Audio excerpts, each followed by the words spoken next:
Hey there everybody, here we are again. Well, as you may or may not be able to tell by what I'm wearing with the sunglasses and the sweatshirt, it actually is the second week of June, and as a result, I just happen to work in a really cold place, so I have sweatshirts that I wear at work all year round. Doesn't matter how hot it is, I'm wearing sweatshirts. So anyway, it's been, it's been basically all winter since I got my Cross Climate 2s. My Michelin Cross Climate 2s, which I said I would do an update on, and I was kind of hoping for more bad weather that I could go out and test drive and tell you better information about the snow experiences that I had and stuff like that. But Pittsburgh had a really mild winter this year, and we are getting milder and milder winters, which is of course why I was looking at these all-weather tires in the first place, because I feel like dedicated snow tires doesn't really work here, for reasons explained in earlier videos you can find.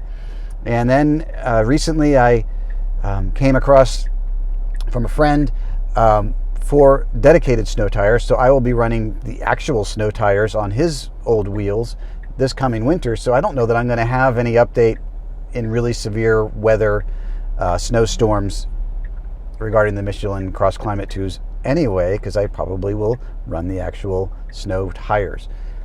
That being said, there are some interesting things that I've come across recently with the Nokians that I want to discuss very briefly, and I'll show you some examples of what to look for in your own tires, and then we'll also talk about how the Michelin Cross Climate 2s have fared this year given the weather conditions that we had and what the differences were. So let me start by saying that it's around this time of year that I typically do swap my tires. I would have normally done it sooner than this, but we were on vacation. And now I'm I was going to do it yesterday, and then I deferred doing it because I noticed some odd wear patterns on the Nokians that I'd taken off last year. Now, these are Nokian WRG4 that I've discussed before that I'm really not happy with. I find their handling to be extremely spooky in wet weather. It doesn't seem to matter what time of year it is. It's worse, arguably, when it's cold, which is when they should actually do better. But they're just bad in any kind of wet weather all the time, just all the time. And I've not been happy with them. Now, my wife's car, they seem to kind of be okay. She has a Subaru Outback, but on the Tesla, they can't handle the weight. They are the heavier duty version of that tire that's rated for this weight, but I just don't like them. So anyway, I was getting ready to swap them yesterday, and I noticed some odd wear pattern on it, and I also decided not to do it kind of before I really got too far into it, because I'm going to be going away on a short trip to see my son. We're going to go to Watkins Glen IMSA races. If you're going to those, we'll see you there. But we'll be taking the Outback for that trip and leaving the Tesla here, and it's not a car that my wife drives as much because I usually drive it. I was like, well, I'm not going to leave her here with tires that are sketchy and rain, because I don't know what the forecast is going to be that particular weekend. It's like 2 weeks from now. So I'll just leave these tires on. These are still I'm still on the Cross Climate 2s. It's like, I'll just leave these on until after that trip, so that if anybody has to deal with those tires, it's most likely going to be me instead of her here home alone for a 4-day weekend. So all that to say that I saw this weird wear pattern on the Nokians. And I'll show you a video of it, but basically this wear pattern, I thought maybe it was a suspension problem, but I looked on some of my other tires, like the ones that are on my Arachnid wheels, still for sale, at least as of this recording, and I didn't see anything unusual on those. So I was like, well, it's got to be something with the tires, right? And I sent a picture of it to a friend of mine, who sent it to a friend of his who has some expertise in the tire realm. I believe he works for a major manufacturer, and he kind of came back with some interesting info that I didn't know. And as a car guy, I kind of thought I knew this stuff, and I'm looking at it, I'm like, well, these lines on these tires are like straight across the tread bands that were appearing at regular intervals, but it's not cupping, and it's not feathering, and it's not an alignment issue, and they, when I drive on them, they're smooth. That doesn't vibrate or anything like that or make noise. I'm like, what the heck is going on with these tires? So let me show you what I have just learned. Okay, so how are the tires made? Well, here's what those lines are. This is the rubber mold that the tires come out of. There's your tire, right? And it's a multi-segment mold, so that's where those lines are at individual parts of the tire. They fill the mold with rubber and then eject the tire.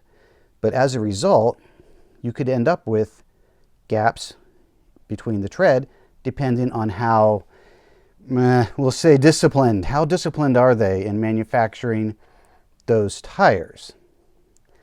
And also that relates to whether or not they're able to do the sipes across where those molds come together, which has something to do with the precision of the molds. So that's what I'm seeing apparently on my Nokian tires, is either there was too much rubber in there, or the molds aren't deep enough, or they don't meet up properly. But the end result is, on tires that are only partially worn, I'm getting bald bands, about 8 or 9, all the way around the tire. Anyway, so apparently these are very normal things for tires. They're all made the same way. And in fact, when I look at other tires, including the ones that are on this car, which I will show you in a minute, I can, now that I know what to look for, I can find those mold lines all the way around. But what's odd is that in this case, in the words of my peripheral tire expert friend, my peripheral friend, apparently the quality control, at least on the Ford tires that I have, must have been a bit lax, because if you look at where the tread wear indicator is, and the fact that these lines are already showing up as like basically bald bands across the tires, suggest a pretty low quality control compared to the manufacturer that he works for, which is also not Michelin, by the way. So I just throw that out there as, I guess, an additional concern with the Nokian tires. I really don't know what to think now. My wife was born in Finland, so there's a little bit of Finnish pride there, which is why we started looking at Nokians in the first place. Years and years ago, 2013, I think I had them in hand before we ordered the car, because we got the car just after winter and I didn't know. But given what I now know and experience-wise from multiple types of Nokian tires and our Climate, and now this, can only be termed by my peripheral friend there as not very impressive quality control or production quality, and I think that actually did come from the Finnish factory. Now I'm kind of leaning toward I don't think I'm ever going to buy any more Nokians.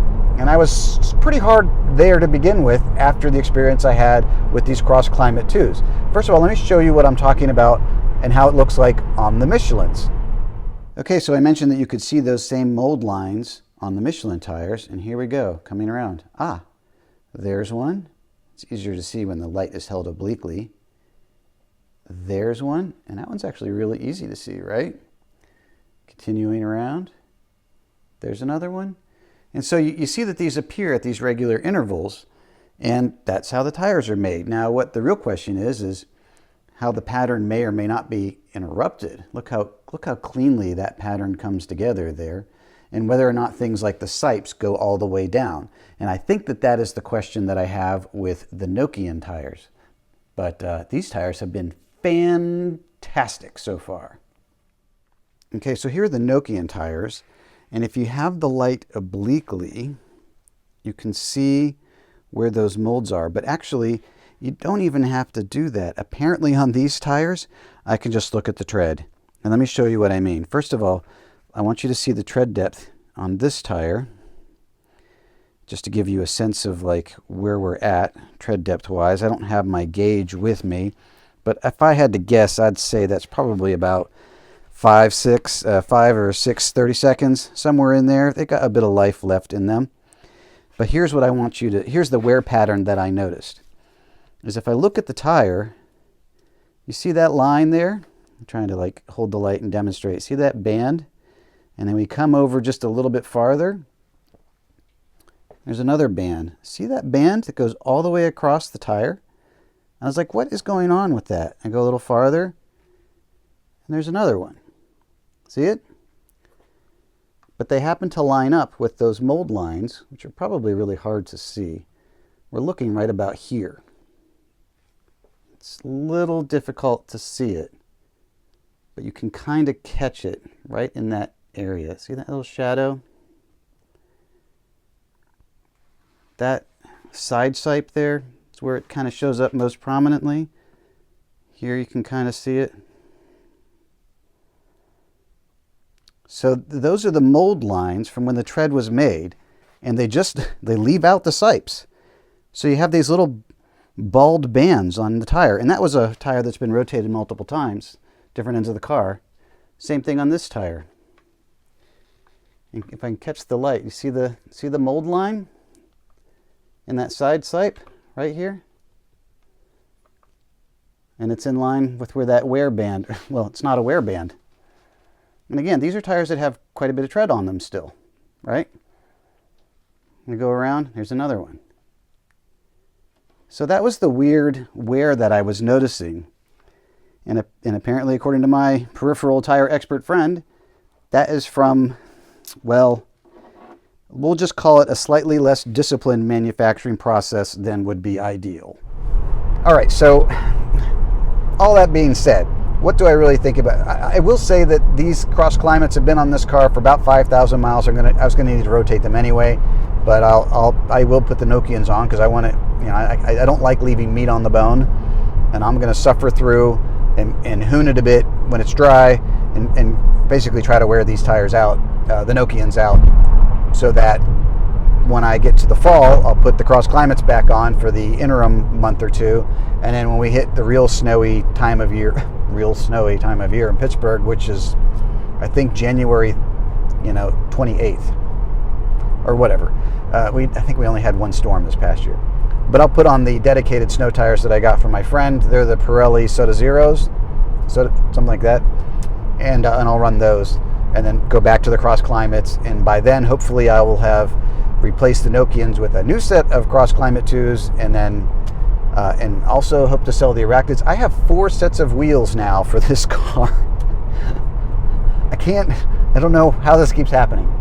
Although I think that the set I got from my friend, which is on the original 19-inch wheels that these cars came with, I think that set, the wheels themselves aren't anything to look at. They're kind of scratched up and stuff. I think I'm going to actually experiment and try and do that plasti dip on them and make them, I don't know, maybe charcoal gray or something like that, because I really like the way the gray TSTs look on this car, which are the gray turbine in 19-inch. So like, well, maybe the original 5-spoke wheels will look good in gray as well. I feel like gloss black or matte black doesn't really look good with the gray car. It looks a little low rent to me, but matching it a little bit more with the gray, that seems like a pretty good look. Excuse me while I pass this guy. Gosh, I love the things this car can do as far as just getting around somebody who's annoying. Anyway, so if I do that, which I probably will, because like I said, those wheels are pretty bashed up, look for a video, because you might as well take the trip with me and tell me all the things I do wrong. Anyway, so we'll do that. But yeah, I have 4 sets of wheels for this car, and I really need to get rid of, I think, the 21-inch wheels, because they don't really suit the coil suspension at 127,000 miles. So that's job number 1. I also don't want to buy new rear tires for those set of wheels, because I just don't. Because then I would have to drive them on more, and again, 4 sets of wheels for one car it's a lot. It takes up a lot of storage space in my workshop to have all these wheels laying around. Plus, I have 2 other cars in the family that also have dedicated sets of snow tires. So, I mean, there's, it's 20 wheels laying around my house at any given time, not actually on a car. Crazy. All right, I'm getting off of my exit. Hey, and looking what's in front of me. That right there, car carrier in front of me, Cybertrucks on their way to the Wexford Service Center. How about that? Don't see that every day. Now, I haven't driven a Cybertruck yet, but I do have a friend who has one, and I've poked around it pretty extensively. It's still an interesting thing. It's not for me, but, the steering wheel's comically small. The cabin is roomy, except the back seat headroom's a little short. And I think the front could be bigger. The bed has some clever features. It's bigger than I thought it would be, actually. And, of course, the sliding cover is amazing idea. But anyway, that's a whole nother conversation. Well, I feel like that was a good bonus for those of you that are really into the Cybertrucks. And And actually, I should point out that that's also the new Quicksilver Model Y that's on the end of that carrier. Those are also pretty newly appearing in this area, the Quicksilvers. And anyway, enough of my tire woes. I do like the Cross Climate 2s. Go get them if you need them for basically any car you have. They are superb traction, very quiet, very confident, very deep tread. And gosh, those trucks look so odd on a car carrier like that. All right, thanks for watching.